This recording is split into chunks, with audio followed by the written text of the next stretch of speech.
a nossa convidada para a última entrevista do ano do Jornal da Câmara é a presidente da Casa, a vereadora Edna Flor, do PPS. Vereadora, obrigada pela presença. Nós também agradecemos. Bom, vereadora, vamos iniciar então o nosso bate-papo falando sobre o assunto do momento, que é a eleição da nova mesa diretora que acontece hoje à noite. Como é que vai ser esse processo, presidente, tendo em vista que a população tem muitas dúvidas? Bom, primeiro, informar que quem vota, na verdade, são apenas os vereadores. Então, é um voto dos 12 vereadores, o voto aberto. O vereador vai receber uma cédula e ele deverá escrever o nome, do candidato. Para cada cargo há uma eleição. Então, primeiro se vota para presidente, depois para vice-presidente. Então, não é assim. Muita gente pergunta, mas o segundo mais votado já fica vice-presidente? Não, Então, na verdade, nós temos uma eleição em separado para cada um dos cargos da mesa diretora. Então, primeiramente se votará para presidente, na sequência vice, primeiro secretário e segundo secretário. Votações em separado, em cédulas e, felizmente, em aberto. O vereador deverá declarar no microfone o nome do candidato em que ele votou. Então, é dessa forma. É maioria simples, então o vereador que obtiver o maior número de votos dos presentes, ele se elege para cada um desses cargos, como nós dissemos. Se houver empate, terá uma segunda votação. E só se persistir o empate por 2 vezes em algum dos nomes, então, entre esses nomes, o vereador mais votado é que será, então, eleito. Certo, são 4 cargos para a mesa diretora. São 4 cargos, Presidente, vice-presidente, primeiro secretário e segundo secretário. São 2 anos de mandato também. São 2 anos de mandato, então nós iniciamos no início de 2009, estamos terminando agora, e a mesa diretora, todos os 4 vereadores eleitos assumirão o mandato a partir de 1º de janeiro de 2011. A senhora comentou que se houver empate, é feita uma nova votação. Isso para todos os cargos da mesa? Para todos os cargos da mesa. Sempre que houver um empate, haverá mais uma vez a votação. Se persistir o empate, então o critério não é do vereador mais velho, nem de maior número de mandatos, mas o que obteve maior número de votos no último pleito eleitoral.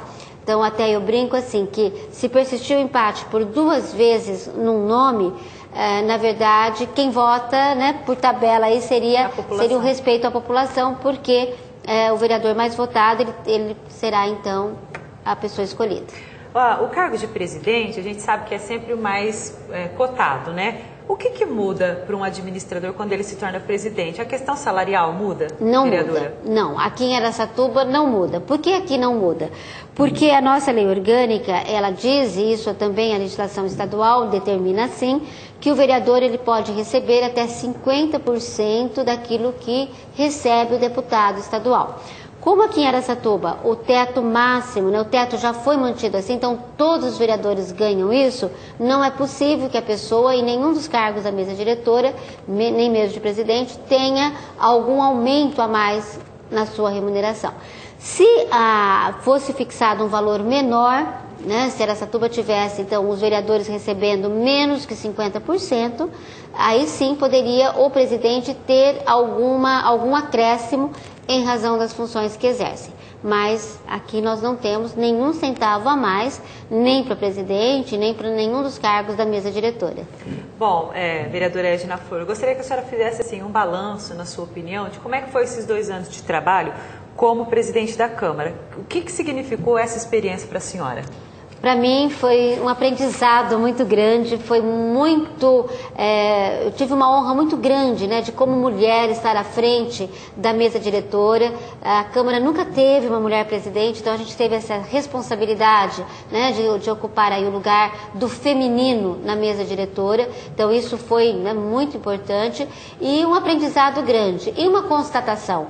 Eu sempre ouvia dizer que os funcionários da Câmara, os servidores efetivos da Câmara eram muito eficientes. Ouvia dizer, hoje eu posso confirmar, Na verdade, a Câmara Municipal, o presidente, ele tem, claro que ele tem uma responsabilidade muito grande em razão aí da função, mas ele tem também um alívio muito grande, ele tem, na verdade, um apoio muito grande dos servidores efetivos da Câmara. Os nossos servidores efetivos de todos os departamentos, de todas as áreas, são pessoas de um compromisso com o Legislativo e de um conhecimento muito grande. Então a nossa Câmara, ela é referência, eu já diria não mais regional, né? Porque nós tivemos a visita até de Itajaí, Santa Catarina aqui. Então a nossa Câmara é uma referência e esta referência é pelos servidores efetivos. E eu destaco, Paula, não só os servidores efetivos que estão aqui há muito tempo, inclusive o nosso pessoal aqui da TV Câmara, que está há tão pouco tempo aqui, os efetivos, né, que são recém-contratados. Então, é um grupo, uma equipe é incrível. Parece que tem algo aqui na Câmara que, ao se assumir uma função aqui, as pessoas sabem da responsabilidade que tem e aí utilizam isso da melhor forma possível. Então, acho que até são palavras de agradecimento que eu tenho neste momento a toda a equipe dos servidores. É claro que eu incluo também as pessoas, né, os servidores de cargo em comissão, os assessores parlamentares dos vários vereadores que também, né, se comportam muito bem aqui na Câmara, mas de maneira especial esse agradecimento a toda a equipe aqui de servidores, e aí eu diria em comissão ou efetivos, a toda a equipe de servidores da Câmara Municipal. Agora vamos falar um pouco das principais conquistas que a senhora considera, né, que a senhora aponta nesse período da sua administração. Olha, eu penso que realizar sonhos é conquista, né? E nós realizamos alguns sonhos. Uma delas é de que essa questão da cidadania, ela saísse do papel, saísse da lei orgânica e viesse realmente para a prática, para o prédio. Então nós conseguimos, graças a Deus, apesar aí dos recursos financeiros, né, não serem no valor ideal, mas mesmo assim nós conseguimos implantar as questões de acessibilidade, a língua brasileira de sinais, numa maneira ainda experimental, contando com voluntários, mas conseguimos. Então olhar na nossa telinha e ver aquele cantinho lá, né, com a língua brasileira de sinais, a exemplo do que as grandes emissoras de TV fazem. E aqui, Paulo, meu agradecimento a vocês mais uma vez da TV Câmara. Eu sei do teu trabalho, de toda a equipe, para a gente poder, inclusive, superar os obstáculos, né, técnicos, enfim, de equipamentos, para conseguir colocar no ar. Então, assim, Libras, a língua brasileira de sinais, aprendi que é língua brasileira de sinais, a questão da acessibilidade do prédio, o elevador que está com problemas, inclusive no dia de hoje nós estamos aí com, né, a equipe trabalhando, precisou uma perícia, tudo isso, mas nós conseguimos trazer o elevador, que se Deus quiser, né, também vamos superar aí esses embates de ordem técnica, né, do equipamento. E então é tudo isso. Mas para mim também foi uma alegria reunir os conselhos municipais, os representantes da Câmara. Essa conquista dos estagiários do segundo lugar foi uma conquista também. O segundo lugar no estado de São Paulo, a nossa Câmara reconhecida, né, como um local de trabalho dos estagiários, com esse louvor.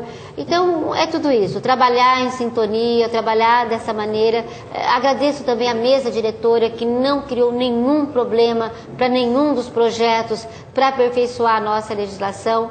Então, acho que é isso. E conseguir terminar, nós tivemos aí o Tribunal de Contas, que não fez nenhum apontamento de nenhuma irregularidade. Claro que tem coisas que precisam ser aperfeiçoadas, até por conta aí do histórico da Câmara. Nós temos uma ação direta de inconstitucionalidade com relação a alguns cargos, mas nós não tivemos nada que dissesse, olha, houve no setor de compras um problema. Não houve, graças a Deus. Então, isso é dever do poder público, mas cumprir tudo isso foi muito bom. A senhora falou, ainda que rapidamente, sobre a questão dos recursos, e a gente sabe que esse ano foi um ano difícil financeiramente por conta da redução do repasse do 10º, a Câmara perdeu quase 1.600.000. Ainda assim, foi possível cumprir todos os compromissos financeiros? Foi possível, apenas nós tivemos que fazer algo que nos entristeceu, que foi parcelar a questão da licença-prêmio dos servidores que tinham direito. Então, com relação a isso, nós não pudemos pagar na integralidade como fizemos no ano passado, né? Mas no restante cumprimos com todos os compromissos. A partir de quinta-feira, o Legislativo entra em recesso, mas é bom que a população entenda que recesso não significa que não haverá atendimento ao público. A Câmara funciona normalmente, os vereadores não têm férias Vereadores não têm férias, não recebem pelas férias, não tem 13º, né? Nós não temos. Os vereadores trabalharão normalmente, né? Os gabinetes deverão funcionar normalmente, a Câmara, o Legislativo funciona, o atendimento ao público das 9 às 16 horas, ininterruptamente, apenas não tem as sessões. Então, para simplificar para o público, o que acontece no recesso? Não tem as sessões legislativas, apenas isso, mas tudo mais funciona normalmente. Protocolo, todos os setores da Câmara funcionam normalmente. Agora, vereadora, saindo um pouco dessa questão aí da eleição de hoje, vamos falar um pouquinho também, rapidamente, sobre um projeto que gerou bastante polêmica, aliás, 2 projetos que geraram bastante polêmica na semana passada, na sessão ordinária, que foram os projetos executivos, melhor dizendo, que criam pratos típicos aqui em Araçatuba, né? A gente acompanha diariamente na mídia críticas constantes sobre isso. Então, eu gostaria que a senhora fizesse alguns esclarecimentos acerca do assunto. Olha, Paula, de uma forma bastante sintética, acho que é muito possível o município ter uma lei instituindo os pratos típicos, não há problema nenhum, né? Eu apenas não sei se seria mais oportuno nesse momento, com tantas prioridades que nós temos, mas se o Executivo deseja assim, não tem problema nenhum. Agora, o que nos causou indignação, o que nos causa ainda indignação, é trazer para o texto da lei os ingredientes que vão ser usados neste prato. É trazer para a lei e para os seus anexos a forma como vai ter que ser cortado o ingrediente, como vai ter que ser cozido o ingrediente. Então, essa maneira até nos pareceu muito desnecessária, todos esses detalhes. Eu defendia e continuo defendendo que isso deveria ser num outro instrumento.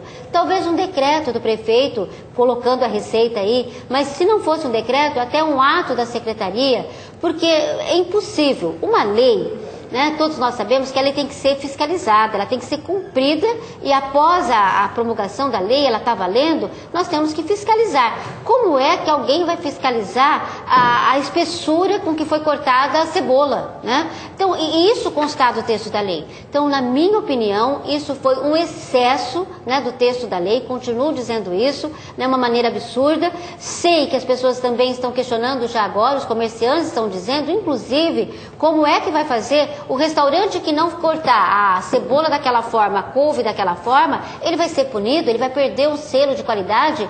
Ou seja, nós podemos ter problemas agora até na área do comércio. Nós não podemos privilegiar. A lei não pode privilegiar nenhum estabelecimento comercial, né? Então, é uma coisa complicada tudo isso que nós tivemos aqui. Então, eu lamento que tenha sido aprovado esses projetos. E as críticas acabaram chegando à Câmara, né? Como se os vereadores fossem responsáveis pelo projeto de autoria do Executivo. Eu até destaco que eu considero muito importante as pessoas também mostrarem a sua indignação. Como é que o eleitor, o cidadão vai mostrar? Levando para a imprensa, isso é muito bom. São atos de cidadania, as pessoas colocando isso na mídia. Eu acho positivo.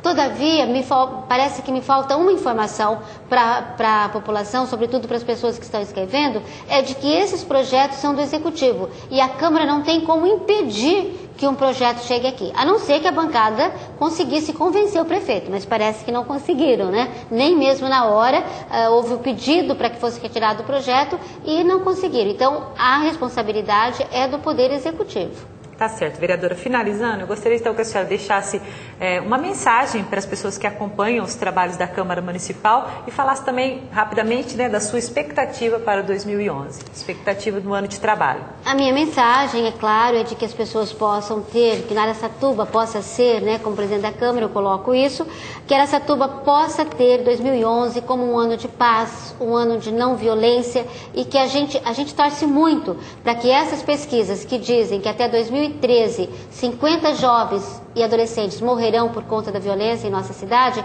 que essa pesquisa esteja errada, né? Então a gente conclama a cidade para que a gente tenha ações de cultura de paz, ações de não violência. Este é o meu sonho para 2011. E desejar individualmente para cada pessoa saúde, paz, alegrias, sonhos e que a gente não desista, né? Porque no final a vida há de vencer, no final o bem há de vencer.